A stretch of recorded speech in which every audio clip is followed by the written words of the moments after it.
Et salut tous les amis, c'est CryptoPartage, c'est un plaisir de vous retrouver pour cette vidéo d'analyse du 26 mai 2021. On se retrouve avec un Bitcoin et les cryptos en général qui continuent de pousser et de suivre le mouvement initié en ce début de semaine. Donc une espèce de rebond. Bitcoin qui revient aux 40 000 dollars, voilà, plus 3%. La dominance qui chute encore légèrement, 44%. Et on a vraiment de très belles performances du côté des alts, avec notamment, on va commencer par Matic qui est quasiment de retour à son ATH, c'est complètement fou, plus 30%. Il est vraiment en train de nous faire un rebond magistral. Link 31 dollars, plus 17%. On a Ethereum qui est bientôt aussi de retour à 3000 dollars, 2900 dollars quasiment, plus 7%. Donc voilà, ça fait vraiment extrêmement plaisir.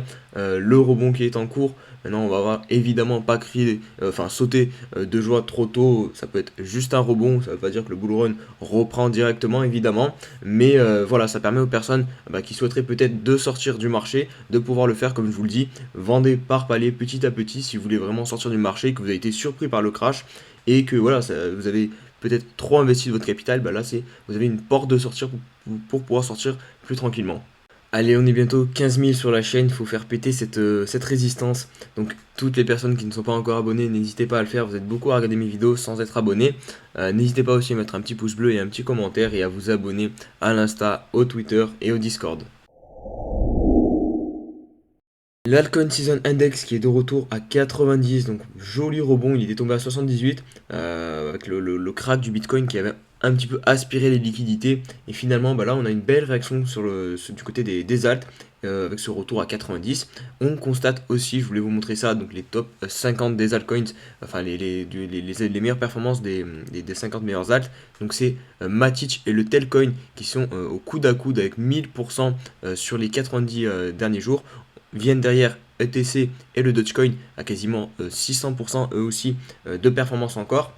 Et d'ailleurs, on a VET, notamment qui est à 230%, on a Ethereum qui est quelque part par là, voilà, 82%, et on a évidemment des cryptos qui sont dans le rouge, avec notamment IGLD, le Bitcoin, ou encore Polkadot qui est sur un moins 28%. Le max pain du Bitcoin pour les expirations des contrats fin mai, donc le 28 mai, qui est à 50 000 dollars, donc c'est une zone de douleur maximale, et le prix est, on l'a constaté ça dans les mois précédents, que le prix était attiré par ce max pain, et là c'est aussi ce qui est en train de se passer, puisqu'on est en train d'assister à un énorme rebond, il est à 40 000 dollars, il se rapproche de plus en plus des 50 000, donc on va surveiller ça, voir si jusqu'à vendredi, le prix continue de se rapprocher de ce max pain, mais en tout cas c'est clairement un scénario à envisager. Et voilà, c'est encore une fois, je le répète, pour les personnes qui veulent sortir, ça peut être intéressant de vendre un petit peu de Bitcoin. Encore une fois, il faut toujours essayer de vendre quand c'est vert et acheter quand c'est rouge. William Clément qui nous partage ce graphique, donc des adresses, des vrais holders là pour le coup, c'est des adresses qui n'ont jamais vendu de Bitcoin, elles ont augmenté leur nombre de Bitcoin à environ 46 000 Bitcoin en plus sur ces adresses là. Donc voilà, ça montre encore une fois que les holders sont toujours présents sur le Bitcoin et beaucoup payent justement tous les dips un petit peu, enfin en tout cas ont payé le dip du crack il y a quelques jours. Donc ça c'est évidemment bon signe de savoir que les holders tiennent leur position. L'Indonésie qui se penche à son tour à la création d'une monnaie numérique. Donc ça c'est vraiment une news qu'on voit de plus en plus sur le marché crypto, les pays qui sautent le pas un petit peu et qui veulent créer leur propre monnaie numérique. Donc là ça sera la Rupiah numérique et elle servira en tant qu'instrument de paiement numérique légal en Indonésie du coup. Et ça évidemment ça va être intéressant de suivre tout ça, voir comment c'est l'arrivée des États avec leur création de leur propre monnaie numérique pourrait impacter le marché crypto. Vous connaissez très certainement cette vidéo, donc Charlie Beat My Finger. Donc c'est deux frères et un frère se fait mordre le doigt par son autre frère. C'était devenu un petit peu un mème sur les réseaux sociaux. Et cette vidéo a cumulé quand même plus de 882 millions de vues. Elle a été mise en privé par la famille et ils ont créé donc un NFT qui s'est vendu pour 760 000 dollars. Et à l'aide de ce NFT, les titulaires pourront créer leur propre parodie de la vidéo avec Harry et Charlie, donc les deux enfants. Donc voilà une bonne manière de faire un petit peu de l'argent avec ses enfants. Bon, ça c'est pour le côté éthique, vous en penserez ce que vous voulez, mais moi je trouve ça un peu spécial. Et en tout cas d'un point de vue de l'écosystème crypto et des NFT, voilà, ça prouve qu'on a une nouvelle utilisation en plus des NFT. Allez, on se retrouve sur l'analyse du Bitcoin. On va commencer par le 4 heures. Et là, ça fait extrêmement plaisir. Regardez, il est en train de pousser. Il a retrouvé les 44 500 dollars. Et surtout, on est enfin sur un espèce vraiment de retournement de tendance. Vous voyez, avec cette espèce de V-bottom, finalement, qu'on a réussi à casser à la hausse. On a aussi récupéré pour la première fois l'AEM1 21 et aussi cassé finalement la trend baissière qu'on tenait depuis tout ce mouvement baissier. Hop, on casse. Et là, on remarque un nouveau point haut, donc ça aussi, c'est à notifier. Regardez, là, on avait ce point haut de ce mouvement. Hop, là, on corrige, on fait un point bas plus haut que le précédent. Et hop, là, regardez, on est en train de refaire un point haut qui est pour le moment au-dessus du précédent. Donc ça aussi, c'est très intéressant. On va avoir une première zone de combat à ce niveau-ci, au niveau des 41 500 dollars sur le 4 heures. À voir si le mouvement s'intensifie. On passe sur le daily. Sur le daily, pareil, on va avoir, je pense, là je me suis mis sur le weekly, désolé, hop, voilà, sur le daily, on est aussi sur une grosse zone de combat qui, je pense, si jamais on réussit à clôturer aujourd'hui au-dessus, pardon, de ce niveau-ci, donc des 41 000, on va arrondir, parce qu'il y a tout simplement la EMA 200 qu'on avait perdu, et finalement, là, on pourrait tout simplement venir faire un pullback, hein, clôturer pile en dessous, et ensuite nous renfoncer, donc il va falloir se méfier. En plus de ça, ça correspond au point haut de début janvier. Donc voilà, vraiment une grosse zone de combat, je pense ici, les 41 000 dollars. Donc on va scruter la clôture de ce soir, réussir à clôturer au-dessus. Et si jamais c'est le cas, je pense qu'on aura une fin de semaine assez sympathique sur les crypto-monnaies et sur le Bitcoin. On se met sur le weekly pour terminer. Voilà, je vous ai mis cette zone-ci aussi qui sera à surveiller. Donc les 42 830 dollars, ça correspond tout simplement au 0,38 de Fibonacci du mouvement là. Si on reprend, et pareil, si on le reprend dans l'autre sens, ça fait les 0,38. Donc c'est une grosse zone de combat. En plus de ça, on a une mèche aussi qui avait une réaction sur ce niveau de prix, une ici aussi.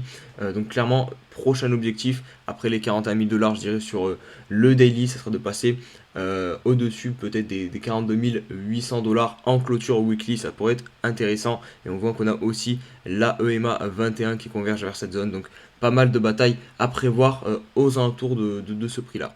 Allez, on va poursuivre avec Ethereum qui nous fait aussi une belle performance ce matin avec des 2900 dollars quasiment. Bon, il va arriver sur une zone de combat aussi, mais pour le moment c'est intéressant vraiment quand on prend un petit peu de recul. Regardez, on a fait un double bottom au niveau du RSI avec ces deux mèches ici représentées sur le cours. Maintenant, comme je vous le dis, voilà, on arrive au niveau d'une zone de combat. On peut constater l'espèce de V-bottom au final hein, qu'on retrouve aussi sur le Bitcoin. Je vais vous le dessiner, hop. Comme ça, du coup, il va falloir réussir à casser un petit peu la ligne de coup et repartir. Pour le moment, on arrive sur la zone de combat, en gros, avec notamment la EMA 21 qui est au-dessus de notre tête et qui va pouvoir nous repousser. Cette zone là que j'ai mis dans ce petit rectangle, c'est tout simplement le retracement de Fibonacci à 50%, donc le 0,5 qui est situé pile au milieu. Donc pareil, ça va être compliqué de passer au-dessus, mais si jamais on réussit à clôturer au-dessus, là pour le coup, ça serait quand même un bon signal haussier, je trouve. Et en plus de ça, voilà, dans cette zone, c'est compris le prix psychologique des 3000 dollars. Donc vraiment, ça va être un gros combat. Et aussi, regardez, je vous ai mis sur le récit ce petit niveau qui a l'air clé sur le daily. Donc c'est le 52. Et voilà, on pourrait buter dessus. Et repartir aussi par le bas. Donc attention, voilà. Ici, c'est clairement une zone où vous pouvez prendre quelques profits, je pense, si vraiment vous avez peur d'être trop exposé à l'Ether ou si même voilà je voulais vous payer et peut-être racheter plus bas. Donc je pense qu'ici ça peut se tenter. Encore une fois, voilà, c'est que mon avis.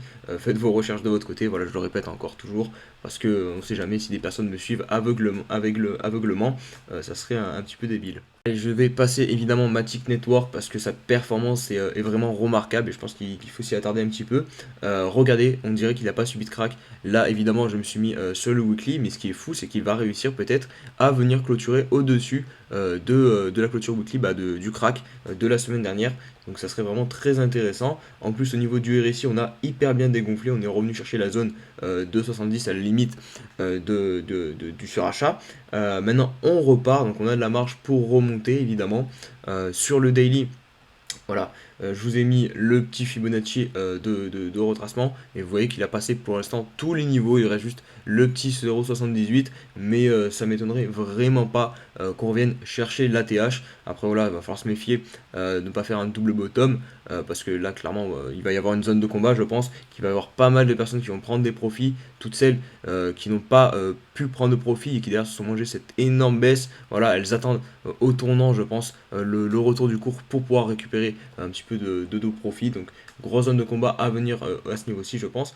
Allez, on va terminer la vidéo par AAV que je trouve très propre graphiquement, puisque regardez, il n'a pas perdu son range, sa zone de consolidation qu'il a entamé depuis début février. Maintenant, ça commence à faire un petit moment. Et regardez, lors du crack, il est tout simplement venu chercher, se poser sur sa moyenne mobile 200 périodes. Il a très légèrement clôturé en dessous du range, fait une clôture plus basse, mais bon, on avait déjà eu des mèches. Je pense que c'est juste une petite impureté, ça change pas la pertinence de ce range. Maintenant, on est revenu à la moitié du range, à la médiane environ. Et c'est très pertinent. Et je pense que voilà, si Bitcoin nous laisse tranquille et ne met pas un terme à ce bull run, on va avoir une deuxième partie de bull run phénoménale pour arriver après une telle consolidation. Voilà, ça prouve que il y a un réel intérêt derrière cette crypto. Voilà, on la laisse pas tomber comme ça, comme une pierre. Et puis surtout, voilà, on consolide. Donc généralement, derrière les grosses consolidations, on a vraiment une belle phase d'expansion si ça casse par le haut. Donc à suivre AAV, à mon avis, en deuxième partie de Bull Run. Voilà les amis, j'espère que cette vidéo vous a plu. Si c'est le cas, comme d'habitude, n'hésitez pas à mettre un petit pouce bleu. Et on se dit à demain pour une nouvelle vidéo. Passez une bonne journée. Allez, ciao ciao.